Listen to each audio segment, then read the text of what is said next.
শ্রমিক মালিক গর্ব দেশ, স্মার্ট হবে বাংলাদেশ। এই প্রতিপাদ্য বিষয়কে সামনে রেখে জেলা প্রশাসন ও শ্রম অধিদপ্তরের আয়োজনে মৌলভীবাজারে পালিত হয়েছে মহান মে দিবস। বুধবার সকালে দিবসটি উপলক্ষে জেলা প্রশাসনের কার্যালয় থেকে এক বর্ণাঢ্য র্যালি বের করা হয়।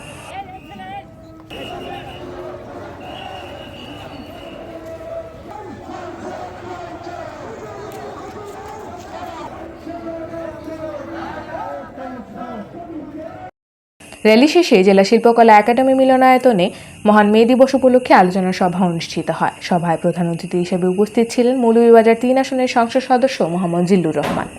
জেলা প্রশাসক ডক্টর রুনু বিনতে সালামের সভাপতিত্বে বিশেষ অতিথি হিসেবে উপস্থিত ছিলেন পুলিশ সুপার মোহাম্মদ মঞ্জুর রহমান, অতিরিক্ত জেলা প্রশাসক সার্বিক মোহাম্মদ আব্দুস সালাম, উপজেলা নির্বাহী অফিসার নাসরিন চৌধুরী, জেলা আওয়ামী লীগের সাবেক সাংগঠনিক সম্পাদক সাইফুর রহমান বাবুল, স্বেচ্ছাসেবক লীগের সাবেক সভাপতি মোহাম্মদ নজমুল হক। এ সময় স্বাগত বক্তব্য রাখেন শ্রম অধিদপ্তর ও শ্রীমঙ্গলের উপপরিচালক ও registrar of trade union Mohammad Nahidul Islam.